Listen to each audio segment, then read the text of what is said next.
Welcome to Pratap classes. दोस्तों, Pratap classes के YouTube channel पर आपका स्वागत है। आज है 11 मई 2026 और 11 मई 2026 के जितने भी इंडिया और वर्ल्ड की जो करंट अफेयर्स के क्वेश्चन बनते हैं, आज उनका अपने डिस्कशन करेंगे। पूरा वीडियो ध्यान से देखना और लास्ट में आपसे क्वेश्चन पूछूंगा जिनके जवाब आपको कमेंट बॉक्स में देना होगा।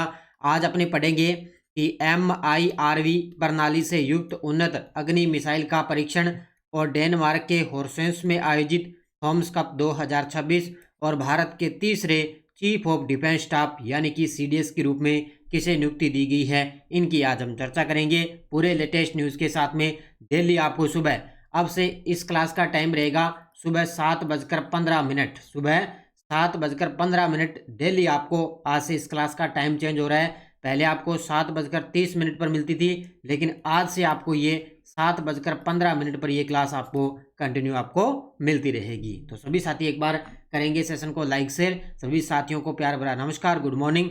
तो सबसे पहले हमने कल यानी कि कल तो संडे था, परसों शनिवार के दिन हमने क्या पढ़ा? पश्चिम बंगाल के नए मुख्यमंत्री कौन बने? शुभेंदु अधिकारी। तमिलनाडु के नए मुख्यमंत्री कौन बने? विजय थल्लापति। सामरिक उन्नत रेंज संवर्धन हथियार का पहला उड़ान परीक्षण कब किया गया? 7 मई 2026 को। देश का पहला अंतर्राष्ट्रीय नेत्र रोग अनुसंधान सम्मेलन कहाँ आयोजित किया गया? दिल्ली के अंदर। सैनिक विद्यालयों के 52वें अखिल भारतीय प्रधानाचार्य सम्मेलन का उद्घाटन किसने किया? रक्षा राज्य मंत्री श्री संजय सेठ ने। 26वें economics times awards for corporate excellence में business reform of the year पुरस्कार से किसे सम्मानित किया गया? N चंद्रबाबू नायडू को। और ISO TC 20 या ASC 14 अंतरिक्ष प्रणाली है संचालन उप समिति की 35वीं प्लेनरी बैठक का आयोजन किस संस्था ने किया? तो भारतीय मानक ब्यूरो ने। तो ये थे परसों के क्वेश्चनों का रिवाइज हमने कर लिया। ये आपको डेली वाली टेस्ट सीरीज है, इसके अंदर आपको daily test, daily PDF, weekly test आपको इसके अंदर मिल जाता है। तो ऑल इन वन की ये टेस्ट सीरीज है, इसमें डेली क्लास का टेस्ट और जैसे कल संडे था, कल संडे के दिन आपको वीकली क्लास मिली, वीकली टेस्ट आज आपको मिल जाएगा, मंथली टेस्ट मिलता है और मंथली PDF आपको इसमें मिल जाती है। तो जरूर आप इसको ज्वाइन करें। प्रताप क्लासेस का एप्लीकेशन डाउनलोड करना है। इसमें आपको 1 जनवरी से 31 दिसंबर 2026 तक डेली, वीकली, मंथली और मंथली PDF आपको इसके अंदर मिलती रहेगी। अब करें स्टार्ट आज की क्लास। जितने भी साथी लाइव जुड़ चुके हैं एक बार करेंगे सेशन को लाइक और शेयर। पहला क्वेश्चन आपके सामने। 8 मई 2026 को भारत ने उड़ीसा के doctor APJ Abdul Kalam Iceland से MIRV प्रणाली से युक्त उन्नत अग्नि मिसाइल का सफल परीक्षण कहाँ से किया है? अब देखो नाम से पता चल रहा है, उत्तर में ही प्रश्न में ही आपको क्वेश्चन मिल गया, क्योंकि डॉक्टर APJ अब्दुल कलाम द्वीप से भारत ने MIRV प्रणाली से युक्त उन्नत अग्नि मिसाइल का सफल परीक्षण किया है। ये देखो आपके सामने तस्वीर में किया कब? 8 मई 2026 को। कहाँ से? उड़ीसा के डॉक्टर APJ अब्दुल कलाम द्वीप से। इसको याद रखना कौन सी प्रणाली है? MIRV प्रणाली से युक्त अग्नि मिसाइल का परीक्षण किया गया। तो भारत ने 8 मई 2026 को उन्नत अग्नि मिसाइल का सफल परीक्षण किया। कहाँ से? उड़ीसा के डॉक्टर APJ अब्दुल कलाम द्वीप से।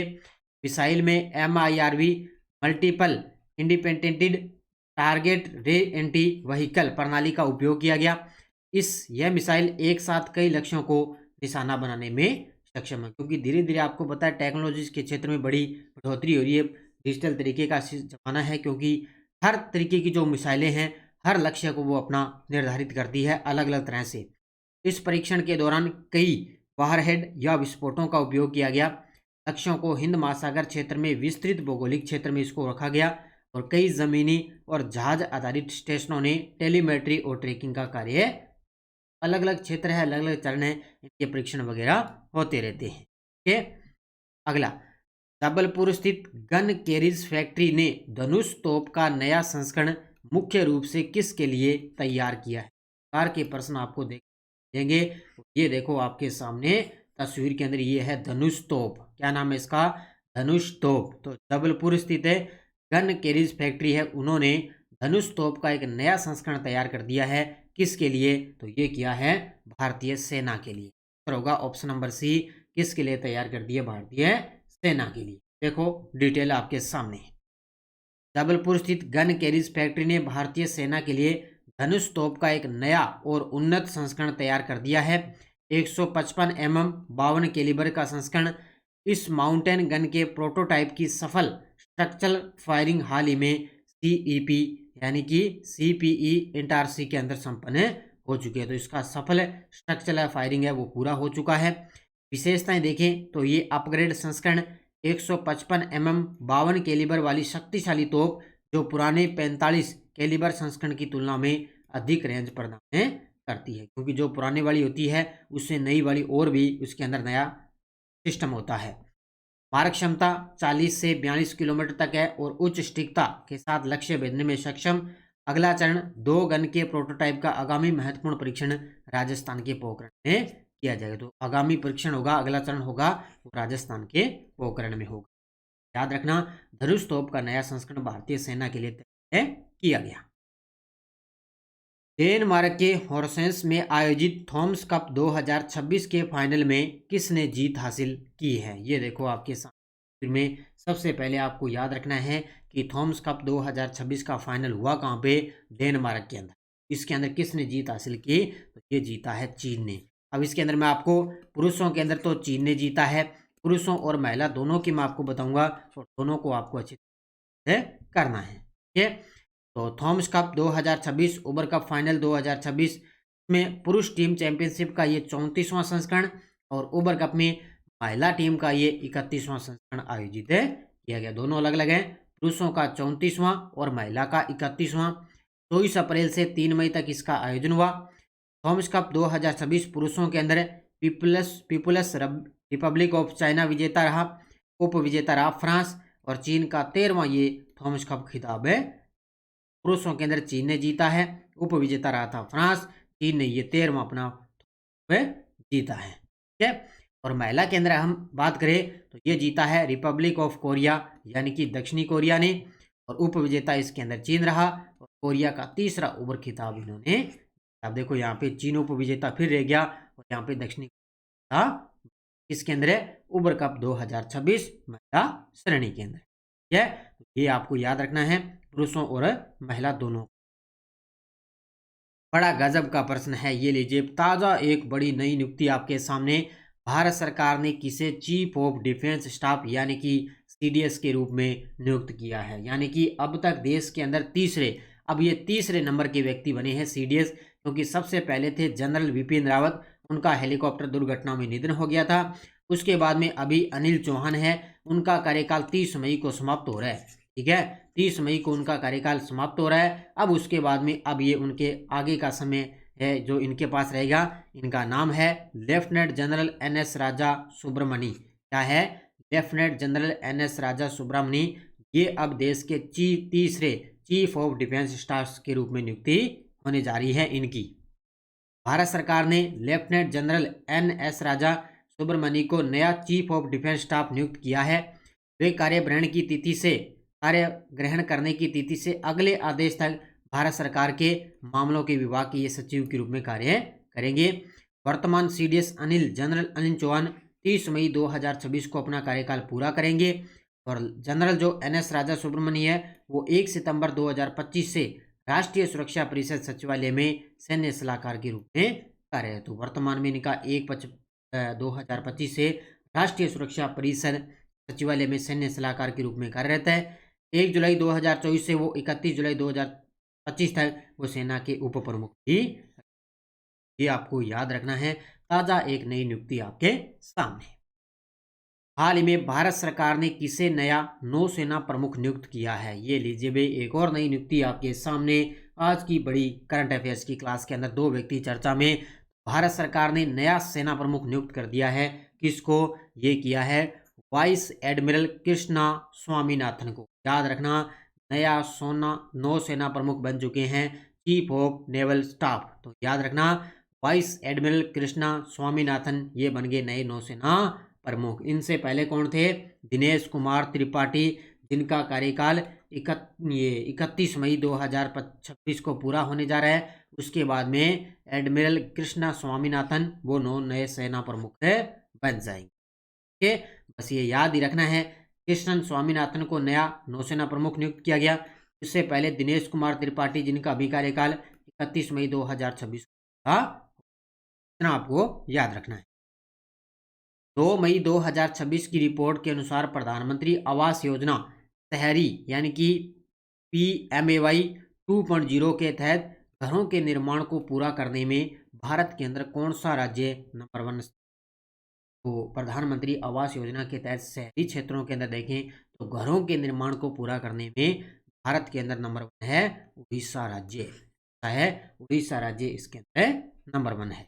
देखो 9 मई 2026 की रिपोर्ट, उड़ीसा प्रधानमंत्री आवास योजना के तहत घरों के निर्माण को पूरा करने में भारत के अंदर है। ये प्रधानमंत्री आवास योजना में जिनको घर मिल रहे ना, तो उस घरों के निर्माण के अंदर जो उड़ीसा है उसने सबसे पहले काम किया है। राज्य के आवास और शहरी विकास विभाग की रिपोर्ट के अनुसार उड़ीसा ने मार्च 2025 से मार्च 2026 तक घर निर्माण पूरा करने में लगातार इस बार शीर्ष स्थान कर लेना अच्छे तरीके से। उसके बाद में अब उड़ीसा की प्रगति देखें तो 5 मई तक देखो आंकड़े, कुल स्वीकृत घर हैं 24,625, जियो टैगिंग है 23,464, घर पूरे हो चुके हैं 2008, नींव का काम है 3,100। ये सारे के सारे प्रधानमंत्री आवास योजना हैं, ये काम अभी चल रहा है और इसके अंदर निर्माण को पूरा करने में भारत के अंदर से नंबर 1 है। भारतीय तटरक्षक बल ने 9 मई 2026 को किस पोत को अपनी सेवा में शामिल किया है? ये देखो आपके सामने नाम है अचल। क्या है? ICGS अचल। क्या नाम है इसका? अचल। भारतीय तटरक्षक बल ने 9 मई 2026 को ICGS अचल को है यह, और वर्तमान में विश्व में महानिदेशक हैं इसके वो है परमेश शिवमणि। याद रखना, परमेश शिवमणि। भारतीय तटरक्षक बल ने 9 मई 2026 को ICGS अचल को अपनी सेवा में शामिल किया। यह पोत गोवा शिपयार्ड लिमिटेड में शामिल किया गया। इसमें तटरक्षक बल की परिचालन क्षमता और भी मजबूत हुई। यह जहाज अदम्य श्रेणी के तेज गति वाले नई पीढ़ी के जहाजों का नवीनतम पोत। अचल नाम का अर्थ है अडिंग, जो तटरक्षक बल की समुद्री सुरक्षा, जीवन रक्षा और राष्ट्रीय हितों की प्रतिबद्धता को दर्शाता है। इसमें रक्षा मंत्रालय के अपर सचिव और महानिदेशक हैं ए अम्बरासु द्वारा औपचारिक रूप से इसको किया गया है। ठीक है, तो ये आपको चर्चा में है तो इसको याद रख लेना। हाल में रवांडा की उच्चायुक्त सुश्री जैकलिन मुकागिरा ने इस भारतीय मंत्री को किगाली में आयोजित होने वाले अफ्रीका के लिए परमाणु ऊर्जा नवाचार शिखर सम्मेलन में शामिल होने का निमंत्रण दिया है। ये देखो आपके सामने तस्वीर के अंदर रवांडा के अंदर अपनी भारत की उच्चायुक्त है सुश्री जैकलिन मुकागिरा। इन्होंने क्या है, भारतीय मंत्री यानी कि जो अपने केंद्रीय प्रौद्योगिकी मंत्री हैं डॉक्टर जितेंद्र सिंह, इनको क्या है किगाली के अंदर आयोजित हो रही है अफ्रीका के लिए परमाणु ऊर्जा नवाचार शिखर है सम्मेलन। तो इस सम्मेलन के अंदर इनको शामिल होने के लिए इनको निमंत्रण दिया है। किसको? डॉक्टर जितेंद्र सिंह को। ठीक है, बस ये इतना ही याद रखना है। तो ये 18 से लेकर 21 मई 2026 तक ये सम्मेलन होगा रवांडा के अंदर। ठीक है, अफ्रीका के लिए परमाणु ऊर्जा नवाचार शिखर सम्मेलन में शामिल होने का निमंत्रण दिया किसको? डॉक्टर जितेंद्र सिंह। ठीक है, तो ये 18 से लेकर 21 मई 2026 तक ये आयोजित होगा। ठीक है, अब देखो आपके सामने वन लाइनर करंट। केंद्रीय मंत्री डॉक्टर जितेंद्र सिंह ने मुंबई में क्रेता विक्रेता बैठक का उद्घाटन किया है। कारगिल युद्ध के नायक और महावीर चक्र से सम्मानित कर्नल सोनम वांगचुक का 10 अप्रैल 2026 को लेह में निधन हो गया। भारतीय भेषज संहिता 2026 वैज्ञानिक सम्मेलन जम्मू में आयोजित किया गया। वरिष्ठ राजनयिक महावीर सिंघवी ने टोरंटो में नए वाणिज्य दूत के रूप में कार्यभार संभाला है। ये पॉइंट इस प्रकार के नोट कर लेना भाई, जैसे 4 नंबर है ना, तो राजनयिक महावीर सिंघवी उनको टोरंटो में नए वाणिज्य दूत के रूप में कार्यभार संभाला। ये इस प्रकार के सीधे प्रश्न आपको एग्जाम में देखने को मिलेंगे। ये वन लाइनर है। ये टेलीग्राम ग्रुप है, कोई सूचना, कोई लिंक, कोई नोटिफिकेशन सब आपको टेलीग्राम पे सूचना मिल जाती है। पिछले वीडियो का क्वेश्चन, भारत का पहला मोती पालन क्लस्टर कहाँ स्थापित किया जा रहा है? हजारीबाग के अंदर। बहुत सारे विद्यार्थियों ने बड़े गजब के जवाब दिए, सभी को बहुत बहुत शुभकामनाएं। अब देखो क्वेश्चन फॉर यू, 22वीं राष्ट्रमंडल टेबल टेनिस चैंपियनशिप 2026 का आयोजन कहाँ किया जाएगा? मुंबई, दिल्ली, कोलकाता, चेन्नई। इसका जवाब देना है आपको कमेंट में। और यस्टरडे डोज अपनी क्या थी? राष्ट्रपति किन विधेयकों को पुनर्विचार हेतु नहीं लौटा सकता? तो एक धन विधेयक है और एक संविधान संशोधन विधेयक है, दो है। सर्वप्रथम 1954 में पेप्सू विधेयक पर किस राष्ट्रपति ने अत्यधिक वीटो का प्रयोग किया? डॉक्टर राजेंद्र प्रसाद ने। न्यायालय द्वारा संसद की कार्रवाई की जांच न किया जाना किस अनुच्छेद में है? 122 में। किस संविधान संशोधन में मत देने की आयु को 21 वर्ष से घटाकर 18 वर्ष कर दिया? 61वां संविधान 1989। ये प्रश्न जो मैं आपको करवा रहा हूँ सीधे सीधे आपको एग्जाम में को मिलेंगी। ओके, अब फिर देखो आपके लिए नेक्स्ट डोज। राज्यपाल विधानमंडल का 17वां व विधानसभा को भंग कर सकता है किस अनुच्छेद के तहत? सर्वाधिक मुख्यमंत्री के साथ कार्य करने वाले मुख्य सचिव कौन थे? राजस्थान की बात हो रही है। किस समिति ने पंचायती राज संस्थाओं का कार्यकाल 4 वर्ष करने की सिफारिश की थी? राजस्थान उच्च न्यायालय के प्रथम रजिस्ट्रार कौन थे? आनंद मोहन किस मुख्यमंत्री के समय है? ये आपको 500 क्वेश्चनों का जवाब आपको कमेंट बॉक्स में देना है। आपको लगातार आपका करंट है पॉलिटिकल है वो राजस्थान और इंडिया दोनों के लेके मैं साथ चल रहा हूँ ताकि ये सारी चीजें आपको याद हो जाए। ठीक है, याद रखना।